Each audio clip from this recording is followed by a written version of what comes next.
اعوذ باللہ من الشیطان الرجیم بسم اللہ الرحمن الرحیم یا ایہا الذین آمنوا اتقوا اللہ ولتنظر نفس ما قدمت لغد واتقوا اللہ ان اللہ خبیر بما تعملون ولا تکونوا کالذین نسوا اللہ فانساہم انفسہم اولئک هم الفاسقون لا يستوي اصحاب النار واصحاب الجنہ اصحاب الجنہ هم الفائزون صدق اللہ العظیم رب اشرح لي صدری ویسر لي امری واحلل عقدۃ من لسانی یفقهوا قولی رب زدنی علما کثیرا رب ادخلنی مدخل صدق واخرجنی مخرج صدق واجعل لي من لدنک سلطانا نصیرا۔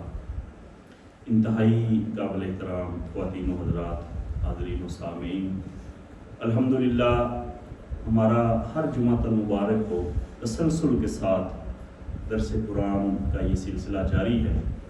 سورہ حشر کا ہم نے آغاز کیا تھا اور اب ہم اس کے آخری حصے میں پہنچ چکے ہیں۔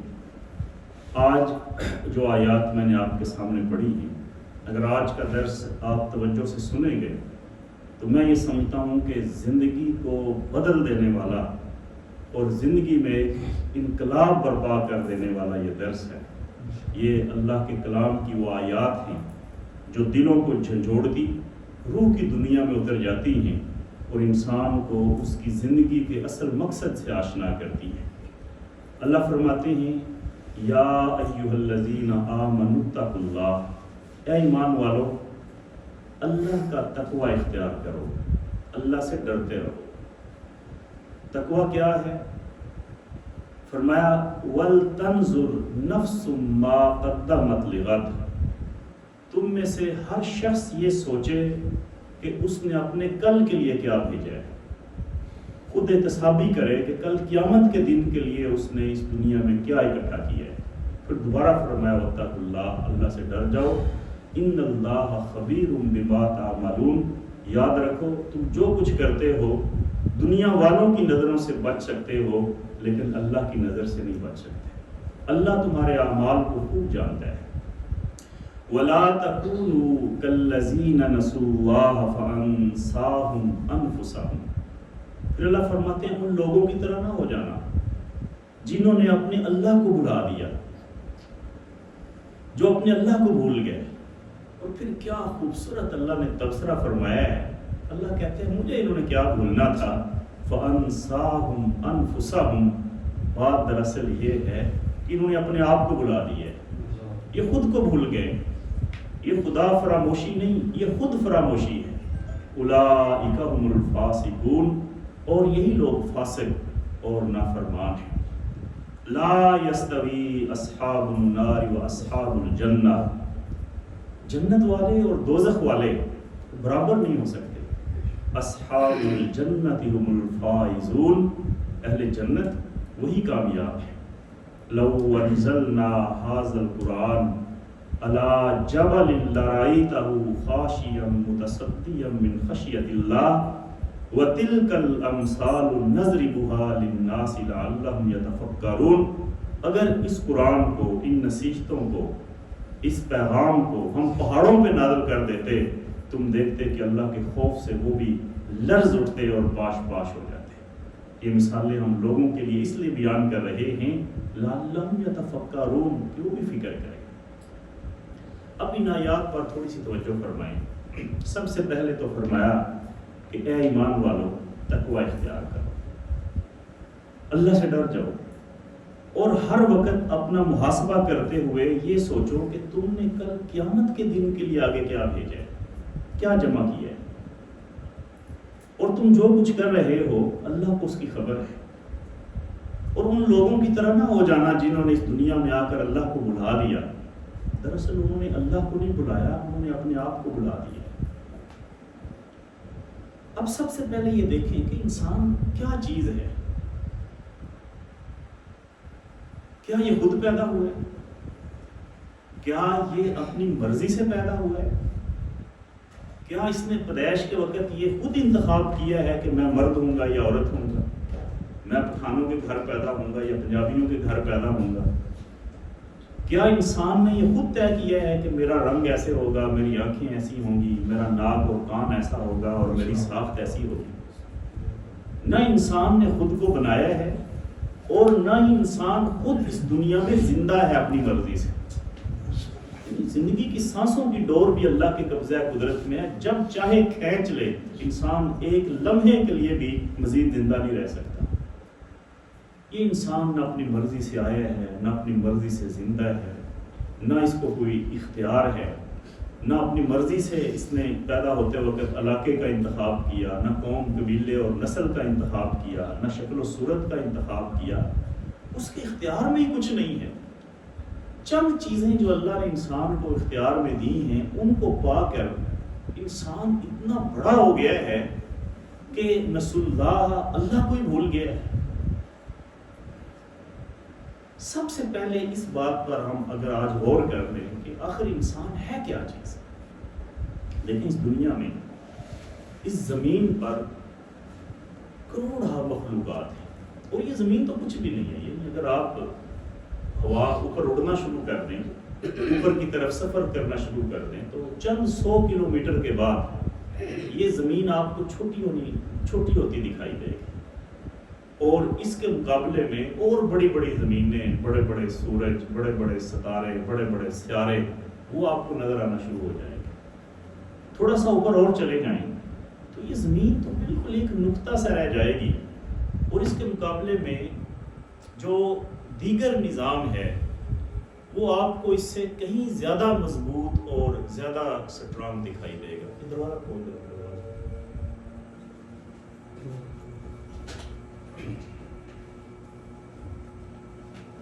اب اس زمین کو اگر آپ دیکھیں تو سورج جو ہے وہ ہماری زمین سے 10 لاکھ گنا بڑا ہے۔ یہ سورج کی جب ٹکیا دیکھتے ہیں، ہماری زمین کے اگر آپ حجم کو دیکھیں اور سورج کے حجم کو دیکھیں تو سورج ہماری زمین سے 10 لاکھ گنا بڑا ہے، اور سورج کے مقابلے میں دیگر ستارے ہیں وہ سورج سے بھی کئی لاکھ نہیں کئی ارب گنا بڑے ہیں۔ اور ہم جس کہکشاں میں ہیں، ملکی وے، اس کے اندر 300 ارب سے زیادہ سورج اور ستارے موجود ہیں، اور ہر ایک کا حجم ہماری زمین سے کئی گنا بڑا ہے۔ اب میں زیادہ تفصیل میں نہیں جاتا ان پر کس طرح کی مخلوقات ہیں بھی یا نہیں ہیں، وہاں زندگی کے کیا آثار ہیں، لیکن وہ رب العالمین جو سارے جہانوں کا پالنے والا ہے، اس نے اس زمین کے اوپر جو اپنی مخلوقات پیدا کی ہوئی، انہیں آپ دیکھیں تو زمین کا ایک بڑا حصہ پانی پر مشتمل ہے۔ آپ اگر سمندروں کی گہرائیوں میں اتر جائیں تو سمندروں کے اندر آپ کو یہ پوری کائنات نظر آئے گی۔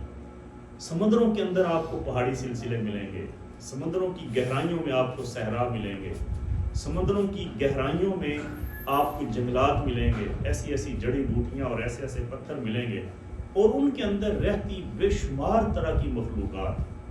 ہمارے اس پورے محلے جتنی بڑی مچھلی آپ کو سمندروں میں ملے گی، اور بڑے بڑے جانور اور چھوٹے چھوٹے کیڑے، اور کئی شکلیں تبدیل کرنے والے اور کئی صورتیں بنانے والے جنگلوں کی مخلوقات کو آپ دیکھیں، زرافے اور گینڈے اور ہاتھی سے لے کر چھوٹی چھوٹی چیونٹیوں تک ہمارے جانوروں کو آپ دیکھیں، یہ ساری اللہ ہی کی مخلوقات۔ یہاں تک کہ پودے بھی سانس لیتے ہیں، یہ بھی اللہ کی مخلوقات میں سے۔ اب اللہ کی کتنی مخلوقات ہیں ہم نہیں جانتے، لیکن اللہ کہتے ہیں کہ میں ایک ایسی مخلوق کو پیدا کرنا چاہتا تھا جس کو میں علم و عرفان سے نوازوں، جس کو میں ان تمام مخلوقات پر فضیلت دوں، جس کو میں اشرف المخلوق بناؤں، اور جس کو میں اپنی نیابت اور اپنی خلافت کے منصب پر فیض کر دوں۔ اب اس طرح اللہ رب العالمین نے انسان کو بنایا اور تمام مخلوقات پر انسان کو فضیلت دی۔ باقی جتنی بھی مخلوقات آپ دیکھتے ہیں نا اللہ کی، اللہ رب العالمین نے جب ان مخلوقات کو تخلیق کیا تو فرمایا کن، ہو جا، تو بن گئے۔ لیکن انسان کو اللہ نے اس طرح نہیں بنایا۔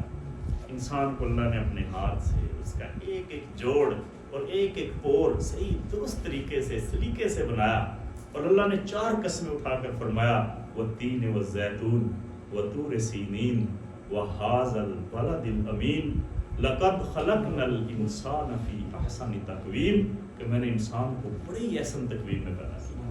یہ جو باڈی شیپ انسان کو دی گئی ہے، جو فزیک انسان کو دی گئی ہے، ایسی خوبصورت ساخت کسی اور مخلوق کو نہیں دی گئی. کسی اور مخلوق کے پاس یہ خوبصورت جسم، یہ اس طرح کام نہیں ہے. اللہ نے اپنے ہاتھ سے بنایا، احسن تقویم میں بنایا. پھر اللہ نے اس کو علم دیا، وَعَلَّمَهَا آدَمَ الْأَسْمَاءَ، وہ علم جو فرشتوں کے پاس بھی نہیں تھا.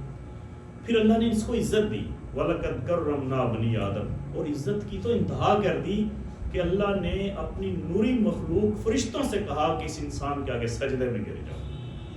وہ فرشتے جنہوں نے اللہ کے سامنے کبھی سر جھکانے کا سوچا بھی نہیں تھا، آج وہ اس انسان کے آگے سجدہ ریز ہو گئے.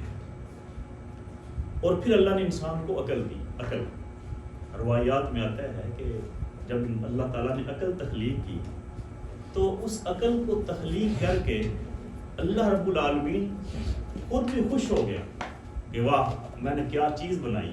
لیکن کبھی ایسا بھی ہوتا ہے نا کہ انسان، یہ ہم دیکھتے ہیں کہ اپنی کسی تخلیق پر انسان بڑا خوش ہو جاتا ہے کہ میں نے کیا چیز بنا ڈالی. اللہ نے جب عقل بنائی تو عقل کو کئی زاویوں سے پرکھا اور اللہ خود بھی خوش ہو گیا کہ میں نے کیا چیز بنائی ہے. یہ عقل میری تخلیقات کا ایک عظیم شاہکار ہے. وہ عقل بھی اللہ نے انسان کو دی. اب دیکھیں وہ عقل پا کر انسان آج ارتقاء کرتے کرتے کہاں پہنچے. میں یہاں گفتگو کرتا ہوں، لوگ دنیا بھر میں لائیو دیکھ رہے ہیں. یہ انسانی عقل کا کمال ہے. انسان سمندروں میں اڑ رہا ہے، ہواؤں میں اڑ رہا ہے، سمندروں میں اتر گیا ہے. اس نے اپنے رہنے کے لیے کتنے کتنے عالیشان گھر اور کیسی کیسی ہوسنگ سکیمیں اور ہوسنگ سوسائٹیز بنا دی ہیں. اب اگر میں انسان کی عقل کے اوپر بات کروں کہ اس نے ٹیکنالوجی میں، اس نے فنون لطیفہ میں، اس نے آرکیٹیکٹ میں، اس نے اپنی بلڈنگوں کے بنانے میں، اس نے اپنے رہنے سہن میں اپنی عقل کا استعمال کر کے کہاں تک ترقی اختیار کی ہے، تو میرے خیال میں یہ آپ سب دیکھ ہی رہے ہیں، مجھے بتانے کی ضرورت نہیں. لیکن میں عرض کرنا چاہتا ہوں کہ یہ عقل بھی اللہ نے کسی اور مخلوق کو نہیں دی. باقی ساری مخلوقات جیسے صدیوں پہلے رہتی تھیں آج بھی ویسی رہ رہی. انہوں نے کوئی ارتقاء نہیں کیا. لیکن انسان نت اپنی عقل سے نیا منصوبے بناتا ہے، نت نئی تخلیقات ایجاد کرتا ہے، نت نئی چیزیں ایجاد کرتا ہے، نئی نئی چیزیں بناتا ہے. اور یہ ساری چیزیں یہ اللہ رب العالمین کی دی ہوئی عقل سے انسان نے اپنے لیے ہر چیز کو مسخر کر لیا ہے. وہ بڑے بڑے ہاتھی اور گینڈے اور بڑے بڑے جانور جو انسان کی طرف صرف منہ کر کے پھونک مار دیں تو انسان اڑتا ہوا دکھائی دے، انسان نے ان کو بھی قابو کر لیا. انسان چاند پہ چلا گیا ہے، انسان سمندروں کی گہرائیوں میں اتر گیا ہے.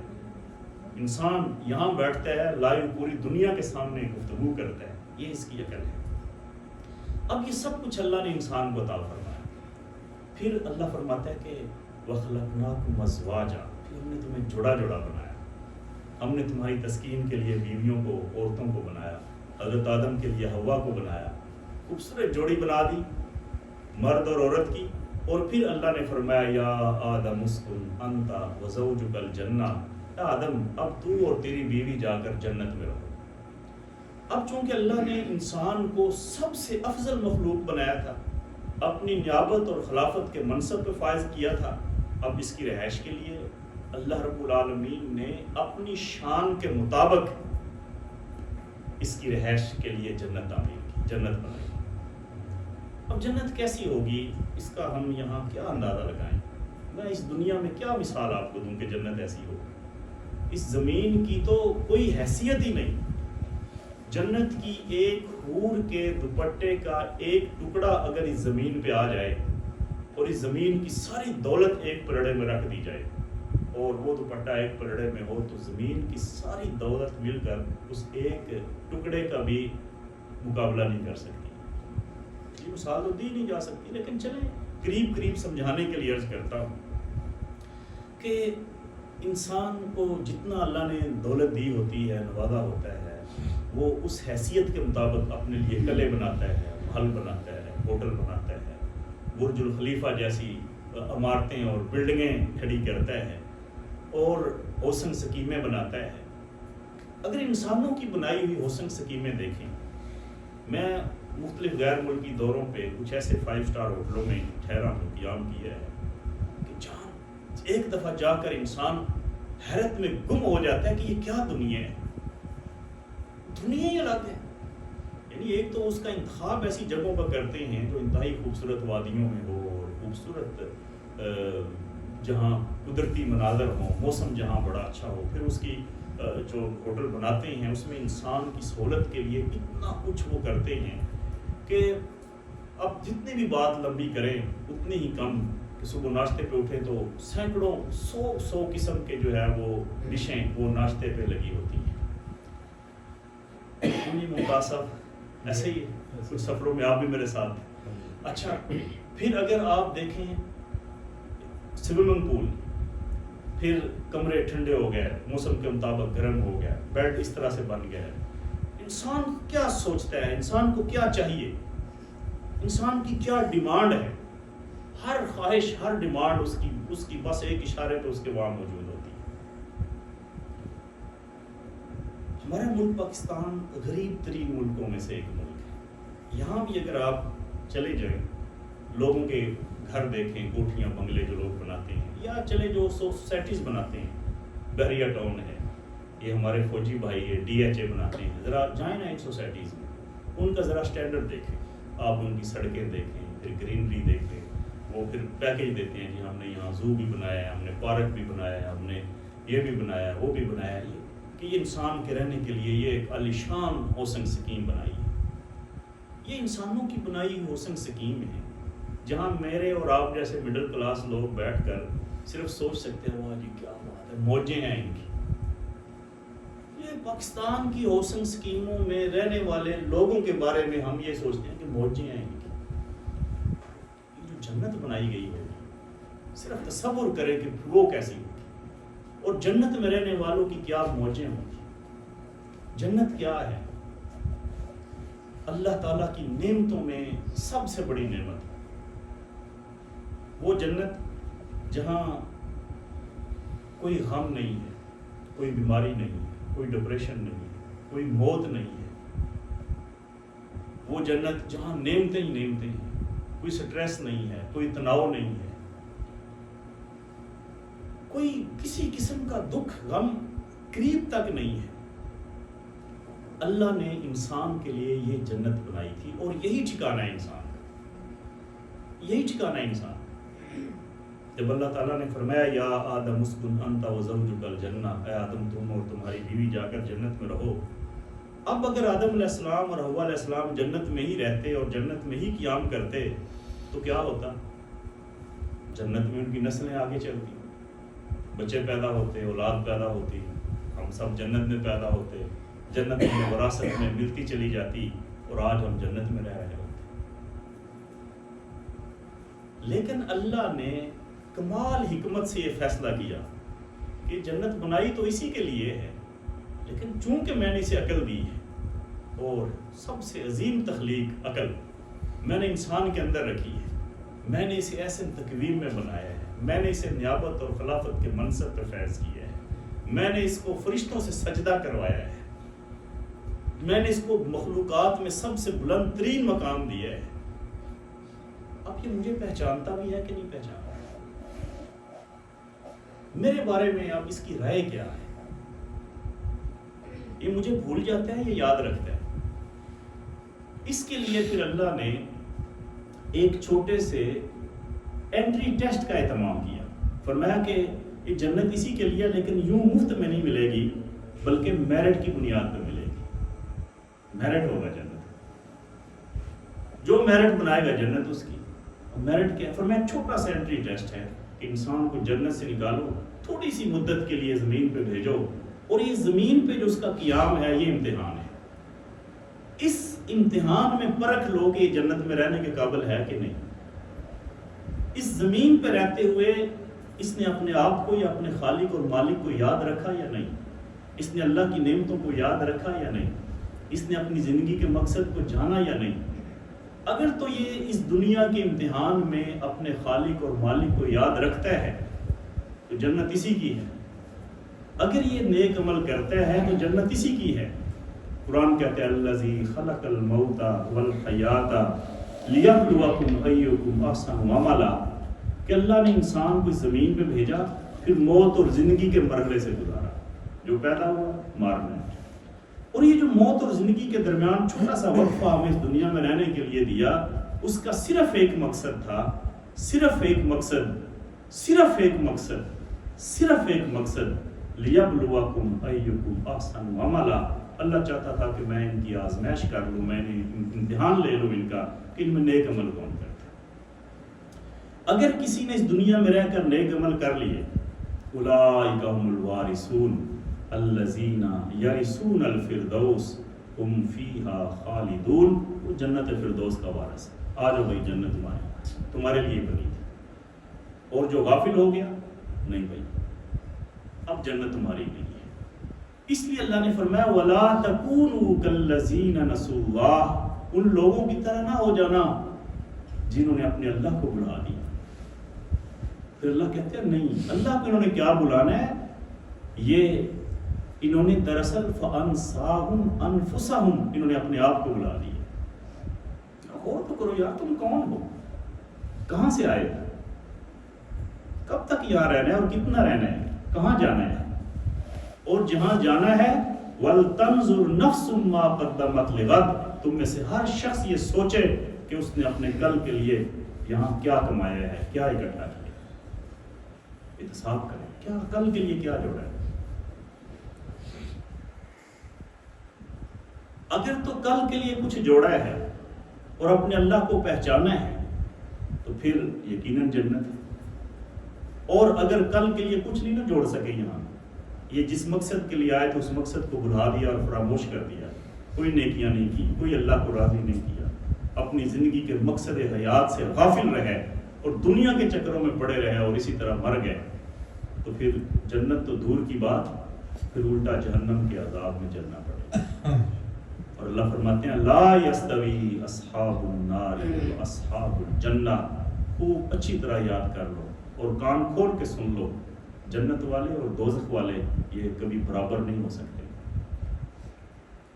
دیکھیں انسان کے دو ہی طبقات ہونے ہیں آخرت، دنیا میں تو ہم کئی طبقے ہیں، کئی طبقات میں ہم منقسم ہیں، مذہبوں کی بنیاد پر منقسم ہیں، علاقوں کی بنیاد پر منقسم ہیں، نسلوں کی بنیاد پر، قوموں کی بنیاد پر منقسم ہیں، کئی طبقات ہیں، لیکن وہاں دو ہی طبقے ہیں، صرف دو ہی طرح کے انسان ہیں، ایک اصحاب الجنہ ہے اور ایک اصحاب النار ہے، ایک اہل جنت اور ایک دوزخ، دو ہی طبقے ہیں انسانوں کے۔ اب آپ نے کس طبقے میں شامل ہونا ہے؟ لا یستوی اصحاب النار و اصحاب الجنہ، یاد رکھو جنت والے اور دوزخ والے کبھی برابر نہیں ہو سکتے۔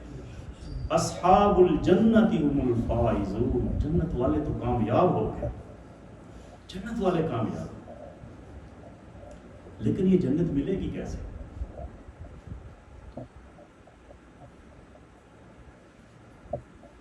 جنت کا راستہ کون سا ہے؟ جہنم سے بچیں گے کیسے؟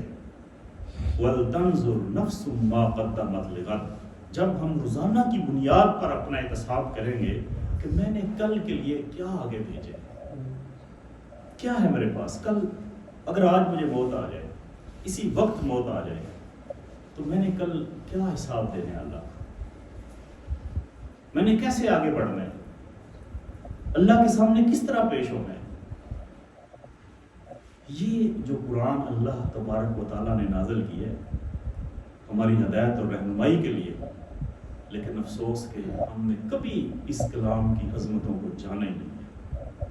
اور اللہ خود فرماتے ہیں لو انزلنا ھذا القرآن علی جبل لرأیتہ خاشعا متصدعا من خشیۃ اللہ، یہ قرآن اگر ہم پہاڑوں پہ نازل کر دیتے تو پہاڑ بھی لرز اٹھتے اور ریزہ ریزہ ہو جاتے۔ اگر پہاڑوں کو ہم کہہ دیتے نا وَلْتَنْظُرْ نَفْسٌ مَا قَدَّمَتْ لِغَدٍ، اے پہاڑوں کل تم نے قیامت کے دن اللہ کے سامنے پیش ہونا ہے اور دیکھ لو کہ تم نے کیا جمع کیا۔ اگر پہاڑوں کو کل اللہ کے سامنے جواب دہی کا احساس ہوتا، پہاڑ بھی لرز اٹھتے اور ریزہ ریزہ ہو جاتے۔ پہاڑوں کو بھی اگر یہ بتا دیا جاتا کہ تمہارے اعمال کے بدلے تمہیں جنت یا دوزخ میں جانا پڑے گا، اور وہ جہنم کو دیکھتے تو لرز اٹھتے اور ریزہ ریزہ ہو جاتے۔ اس قرآن کی تاثیر سے پہاڑوں کے سینے شک ہو جاتے، لیکن وار انسان تیری ڈٹھائی کا کیا کہنا کہ تیرے سامنے ہر روز قرآن پڑھا جاتا ہے اور تجھے پرواہ کوئی نہیں،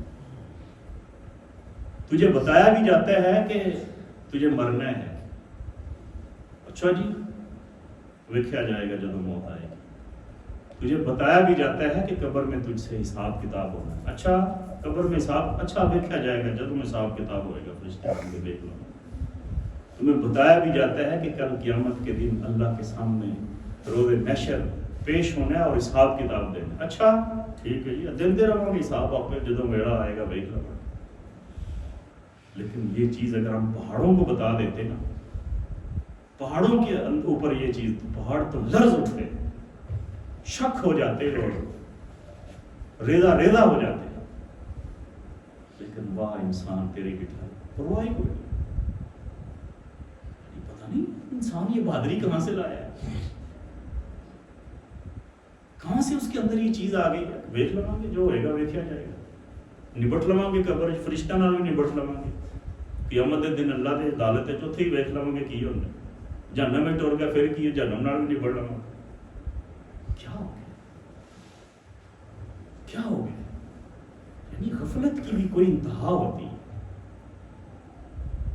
یہ نصیحتیں، یہ ہدایت تو ہم پہاڑوں پہ نازل کرتے تو پہاڑ بھی یہ بوجھ برداشت نہ کر سکتے، پہاڑ بھی لرز اٹھتے، خاشعا متصدعا من خشیت اللہ، اللہ کے خوف سے، اللہ کے ڈر سے پہاڑوں کا جگر پھٹ جاتا،